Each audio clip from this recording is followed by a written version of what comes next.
Cameroonian youths renewed their commitment for a long and lasting partnership with President Paul Biya as he celebrates his 88th anniversary with pomp and fanfare, while the Sangmalima Council laid a foundation for a Paul Biya monument for his birthday gift. Cameroonians living in the diaspora proposed the easing of some administrative procedures to enable them invest more at home, as the government urges them to make good use of the incentives put at their disposal for that purpose. CRTV officially commemorates World Radio Day at the Broadcasting House in Longkak and awards distinctions to some outstanding radio staff in the presence of some retired icons of the corporation. Get echoes of the celebration in this edition, chaired by the Director General, Charles Ndongo. Good evening and welcome on the CRTV. This is the 7:30 News with me, Gladys Tata.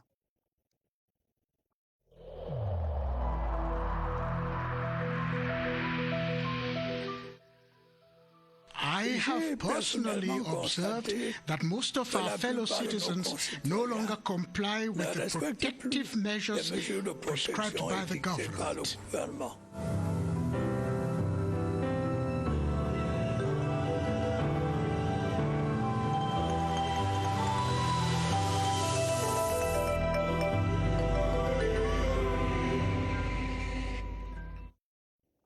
Welcome back from this advertorial from the head of state.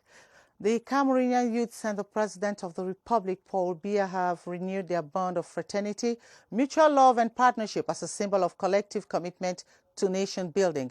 This was during the 88th birthday anniversary celebration of President Paul Biya, organized by the youths over the weekend at the Multipurpose Sports Complex here in Yaoundé.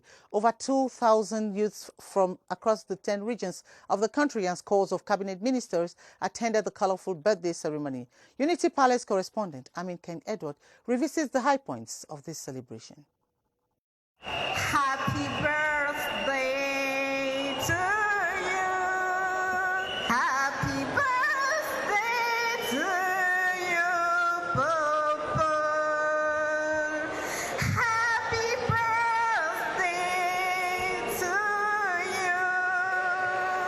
The tradition was respected by the Cameroonian youth, coming together every February 13 to celebrate the life and achievement of the man they affectionately refer to as their champion, mentor and father, President Paul Biya, on his birthday. And the spectacle in speeches, songs, music and dancing displayed at the Yaoundé Multipurpose Sports Complex was commensurate to the very high esteem and confidence that the youths have for the President of the Republic. Happy birthday, Mr. President, they chanted repeatedly as their emotions went wild, wishing the President of the Republic God's abundant blessing, love, and many more years. Dear beloved Father, we particularly testify our deep gratitude to your determination to bequeath us a stable Cameroon, united and thrive in this diversity. Happy birthday, dear beloved Father, Excellency President. God may continue to grant you again and always health, insight, long life, and the best of this country, Cameroon. The rich content of the speeches pronounced by leaders of different youth associations speak to the degree of affection and partnership existing between the youth and President Paul Biya, as well as their achievements. Enough reason to pledge their constant and unconditional support to an exemplary leadership.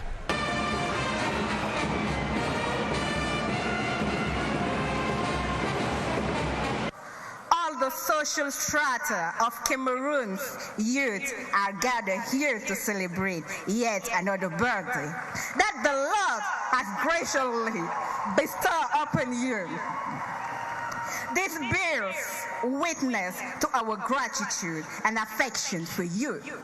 Some cabinet ministers and distinguished personalities honored the rendezvous, amongst them Philip Mbaragambua, minister in charge of special duties at the presidency of the Republic and personal representative of the head of state, who conveyed to the youth a message of hard work, peace, unity and patriotism from President Paul Biya.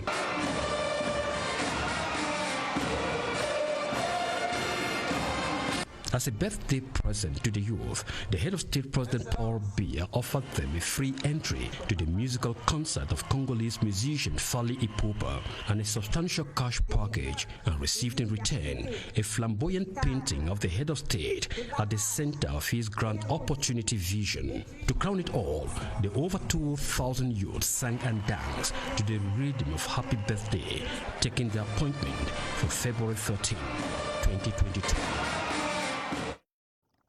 The foundation stone for a Paul Biya monument has been laid in Sangmelima in the south region of Cameroon.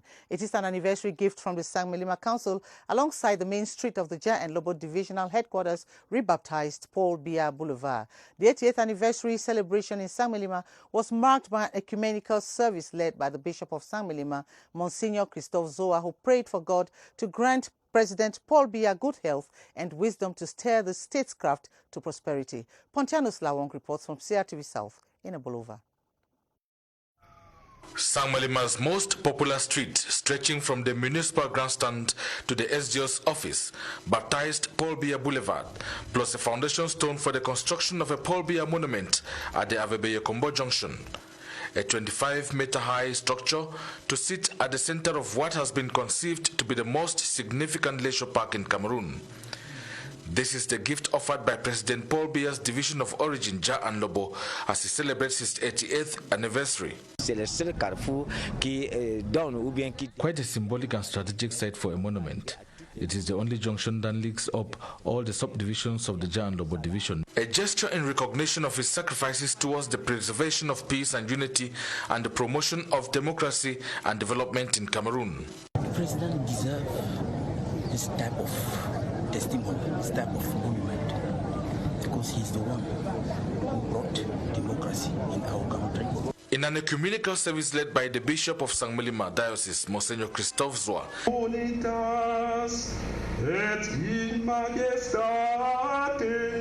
the population prayed that God grants Paul Biya good health and wisdom as he stirs the statecraft to prosperity.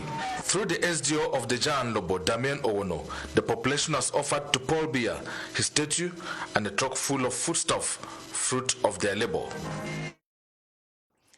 Away from President Paul Biya's anniversary, the Cameroonian diaspora has been saluted for its contribution to the country's growth through remittances and involvement in sectors such as agriculture and real estate.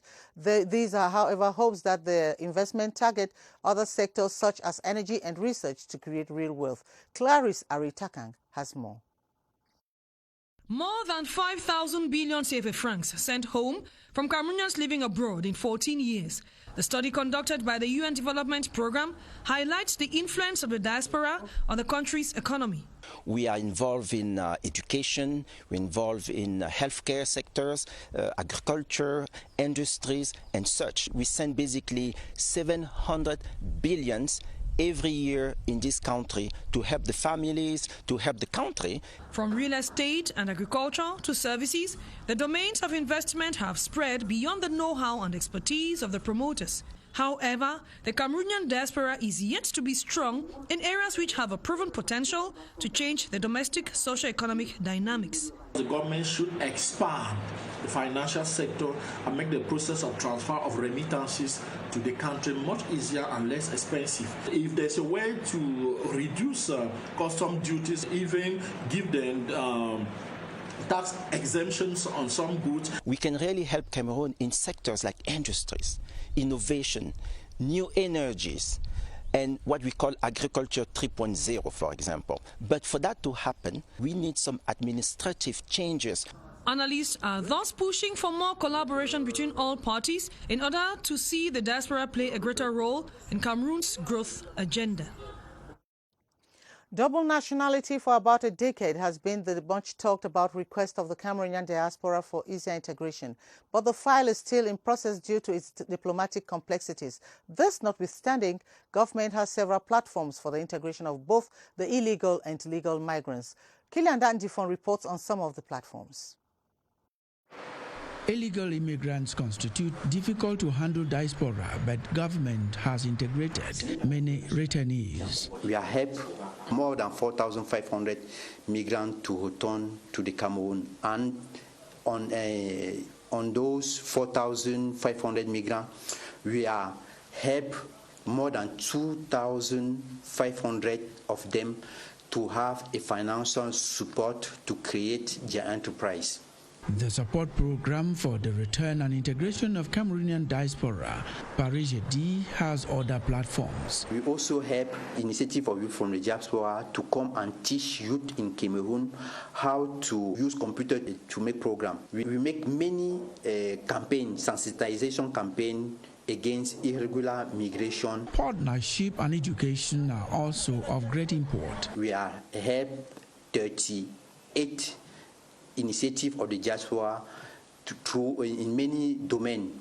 We help a association from America, diaspora from America, to come and learn to girls how they can make the water potable. The double nationality, file in process, trade and image building are crucial elements of diaspora integration.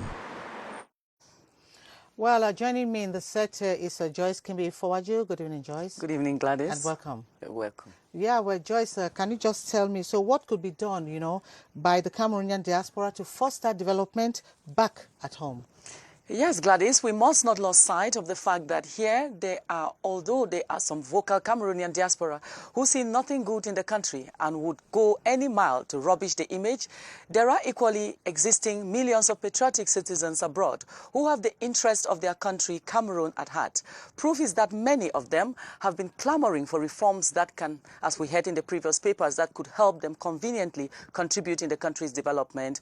If they didn't love their country, they wouldn't have been asking the government to, for instance, create a specialized administration in charge of the diaspora or pass a law giving room for double nationality. The head of state has frequently called on this fellow compatriot based abroad to come back with their knowledge and resources to build a modern society back home. It must be said here that there is nothing more than home. Once more, home is home. Home is home. One never chooses to be born where they are born. You and I have never been chosen to be Cameroonian. Being a Cameroonian should therefore be seen as a source of pride. And with this, whatever you have or are should be tailored towards making things better in our motherland. By virtue of their training and experience in developed societies, Cameroonians in the diaspora can offer a lot to advance the cause of socio-economic development. They can borrow a leaf from other experiences of diasporas, notably Mali and Senegal, and even the much revered China. Gladys, their diasporas have transformed themselves into valuable assets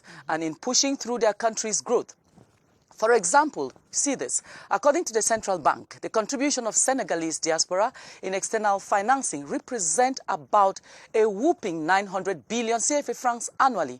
It's the primary source of external financings for the country. Senegalese president attests in one of his nation's speech that amounts transferred by immigrants to the country for development project is double the international public aid Cameroonian diasporas can copy. Can you imagine a bridge like that of Douala, for instance? We're taking an example. The bridge over the Vuri River costed Cameroon at about 141 billion CFA francs. We're talking diaspora in a country that churned into their country about 900 billion.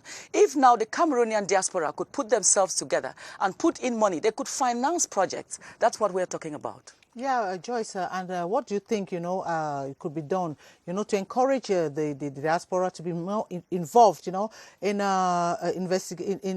investing in the country's development? A right question there, Gladys. While beckoning on Cameroonians abroad to bring their contribution back here and bear on the development of their homeland, the powers that be can equally as well consider some of their legitimate pleas and make the environment more convenient. Government has been doing quite a lot, notably organizing a diaspora forum. We know some years back it was organized here in Cameroon and in Yaoundé, and putting a whole committee for the diaspora during the 2019 national dialogue, the major national dialogue. Much can still and should be done to accompany the valiant citizens based abroad to mutually finance projects back home. The environment, most of them complain about the customs. It's true, the customs and the taxation, they are some of the parts of the economy where money comes to finance our economy. But they could have special attributes, those who send in money.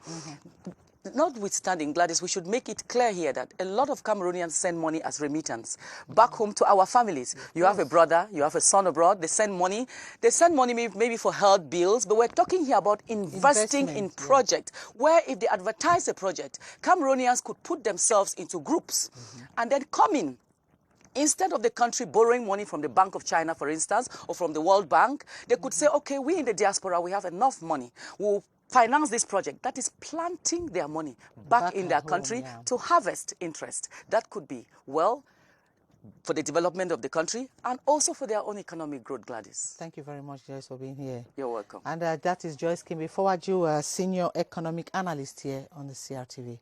Thank you for being here. Thank you and so see you much, some Gladys. other time. Thank you, Gladys. And we now go on to this Nigerian-born Ozoki Okojo Iweala has been appointed as the first woman and African to head the World Trade Organization. Dr. Iweala Okonjo served as Nigeria's finance minister and 25 years at the World Bank.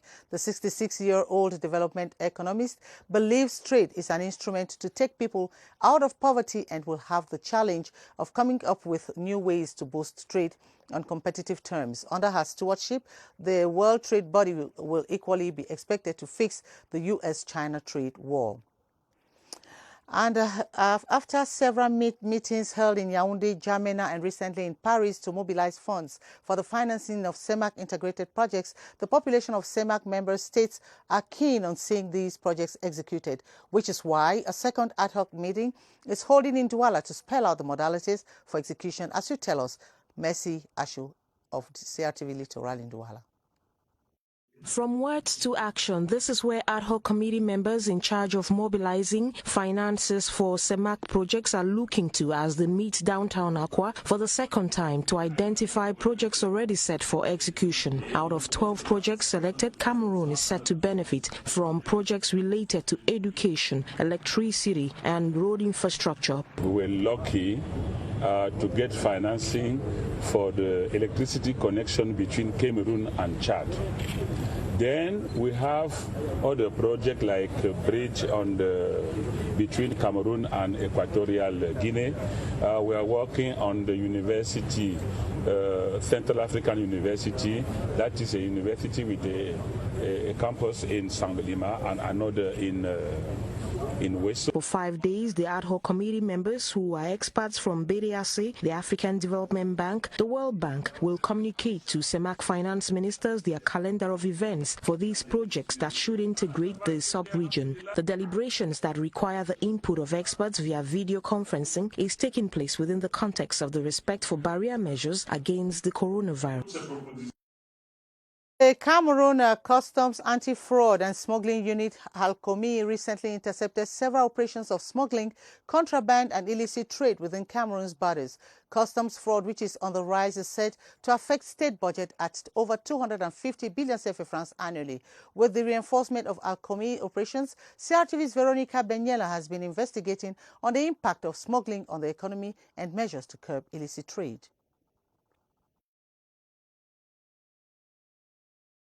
In her report from Douala. Economy. From drinks through medication to luxury cars, no sector is considered too dangerous nor too risky for illicit traders. We seize 4,120 kilograms of illicit medicine. We seize illicit medicine because medicines only heals when it is produced, it is stored, it is transported in the proper facilities. Smugglers also use the clause of cross-border customs procedures to neighboring Chad and Central African Republic to escape the payment of customs duties. The chief of operations says luxury vehicles are the most trafficked. When vehicles enter the country without paying customs duty, government loses a lot of revenue. Seizures, as such, has contributed enormously in dissuading smuggling because corporates are levied heavy fines.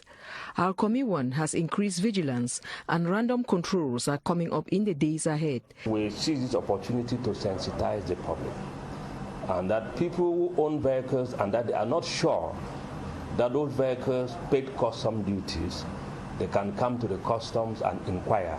It is worth noting that since the institution of ARCOMI in 2016, operations are already in its third phase. Some retired CRTV radio icons joined the Director General Sean Dongo at the radio house here in Longkak for a ceremony to mark World Radio Day. During the event, distinctions were given to some outstanding radio staff. CRTV's Director General Sean Dongo, who chaired the event, also unveiled the radio's Corridor of Fame. Details with Beatrice Ngom. The world celebrated the radio on February 13. CRTV honored this beautiful means of communication that has touched lives across the globe. Monday 15, a cream of 12, carefully selected as the best in 6 categories, were awarded. From the best radio presenter, radio journalist to programmer, animator, technician, and best production, these men and women of the radio were extolled in a solemn manner. You work tirelessly to make the radio a treasure, a pleasure, and a leisure. Special guests to the event were some icons of the yesteryears, today nostalgic about their stay at the radio house, but elated to be recognized. Their faces are revealed in portraits on the corridors of fame. It is a kind of radio museum. There you will find the portraits of those who started the radio and who made a name in this house. Let their portraits inspire you and push you to work even harder so that one day your own portrait will also be placed there. 4 decades down the lane, memories of yesterday and today were revisited by these icons, some of whom spent an entire life at the radio house and still are homesick, thinking about the microphone. Meanwhile, the Director General of the CRTV, Sean Dongo, flanked by his guests as you saw there, also inaugurated a renovated CRTV radio newsroom. The refurbished workspace for journalists has been equipped with cutting-edge technology to make work much easier for all production crew. Visiting the space, the Director General and his guests were satisfied with the remodeled newsroom. They were equally unanimous. It's a beautiful newsroom that rivals none in the country, as you just saw the beautiful images there. Cameroonian music is far from its glorious years. From the music that gained fans across Africa and the world, the Cameroonian brand of music is barely consumed out of the national borders today. People have blamed the heydays music in Cameroon that is facing to the fact that there is little or no lobbying for Cameroonian music and a poor distribution network, which makes it difficult for Cameroonian songs to be at the same level of competition with other nations. Our reporter, Beatrice Losamba, talked to some of the actors involved about how Cameroonian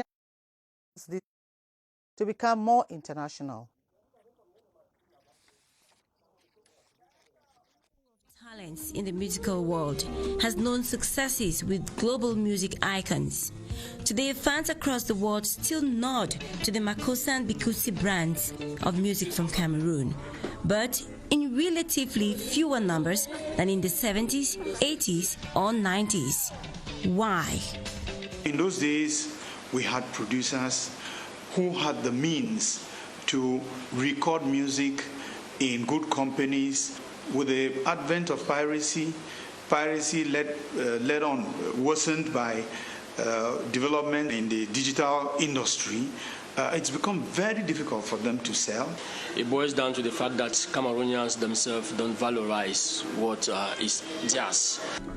A local population that yearns for foreign music, but promoters too who expose them to the foreign beats. The process of recording and putting music in the market is no longer followed, which means therefore that anything goes.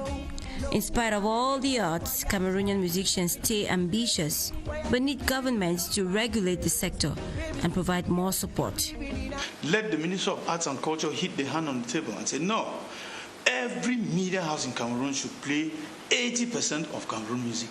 If the artists themselves were united, we would discover that they could have been forcing the government to come out with laws that will regulate this sector. It is also believed that a renowned musical festival would revive Cameroonian music and help put it on the same level of competition as other nations.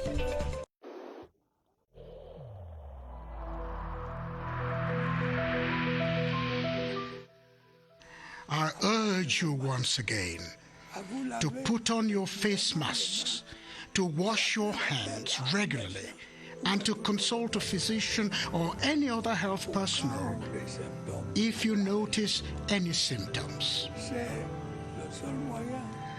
This is the only way to save lives and to curb the spread of the virus.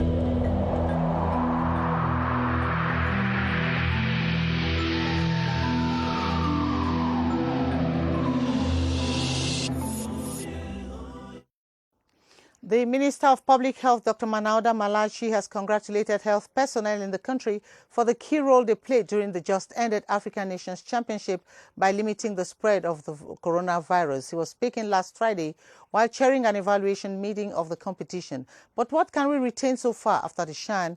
Let's join Baldwin Sama at the Public Health Emergency Operations Center for details. Hello, Baldwin.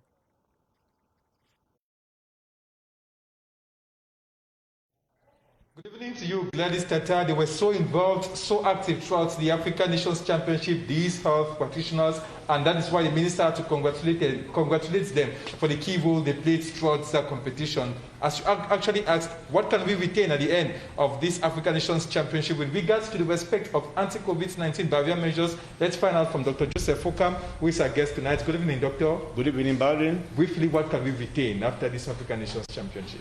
Effectively, Baldwin, the African Nation Championship in terms of COVID-19 respect of barrier measures was a very big success in Cameroon. And why? Because among those that were within this competition, we were able to test, to track, and to isolate all the positive cases. And because of this success story, we were able to contain the positive cases and making sure there is no spread within or without those teams that attended the championship.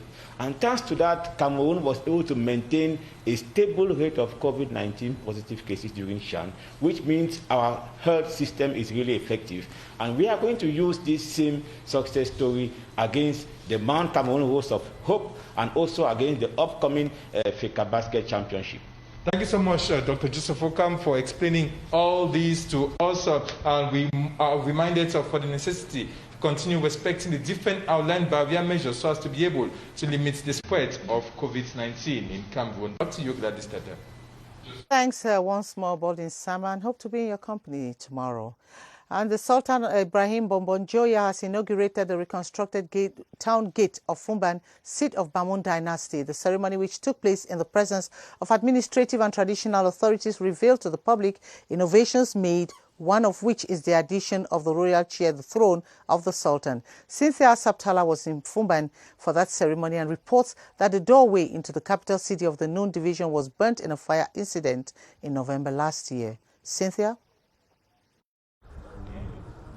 The three-pillar, two-gateway inaugurated on Valentine's Day is one more artifact of the Bamun dynasty. A far cry from what their ancestors built to stop attacks from the Fufube, the imposing structure contains some relics, showcases some figures of the Bamun history and elements of the culture. But the most noticeable change is the Sultan's throne, now part and parcel of the gate. La porte de tranchée est un symbole. Generally, the doorway is a symbol. It is there we celebrate all traditional and cultural activities. During the Ngun festival, the Sultan normally starts war from that gate. We wanted to build a throne there so as not to constantly be transporting one from the palace for our festivities. After an inaugural tour by the Sultan, the colorful ceremony organized in Fumban was also characterized by several traditional rites, which according to customs is meant to fortify the gates. Depuis longtemps,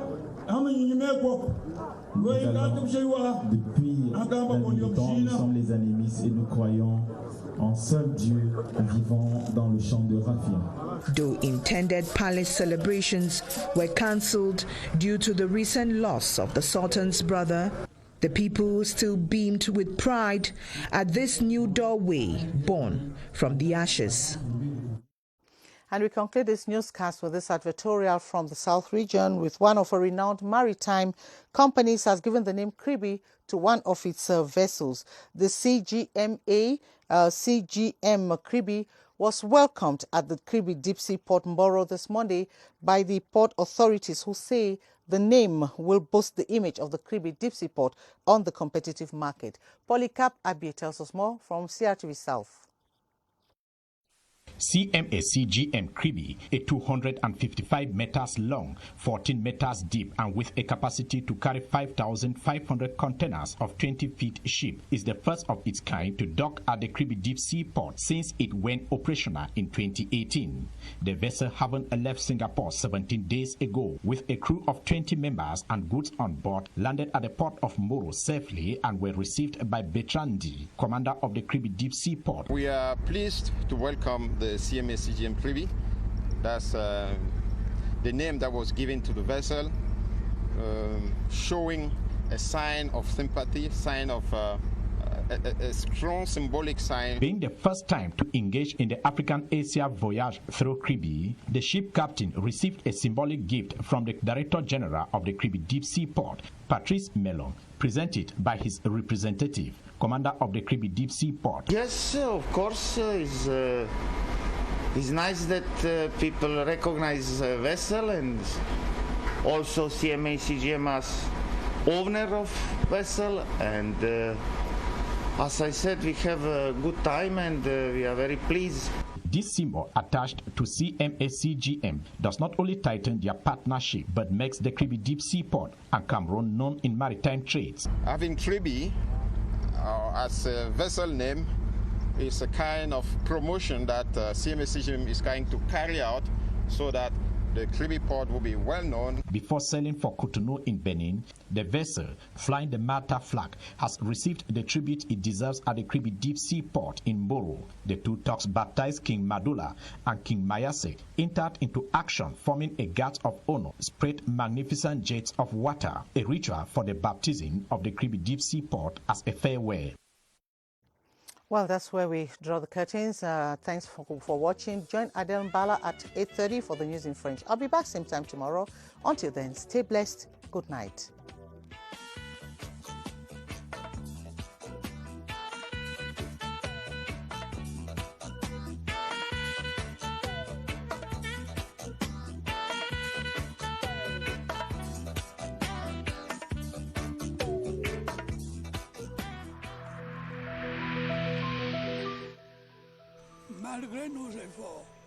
Despite our efforts, COVID-19 plunged many families into mourning and seriously hampered the functioning of our economy and society.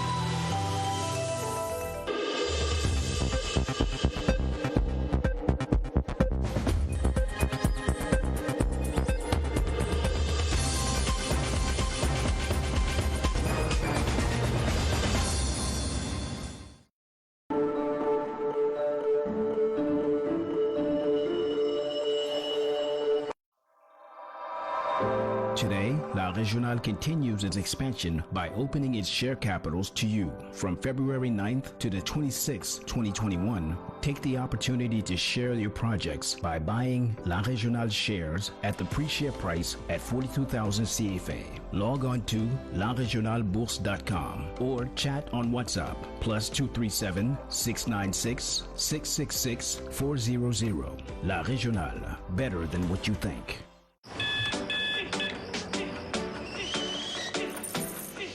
You don't wait for life.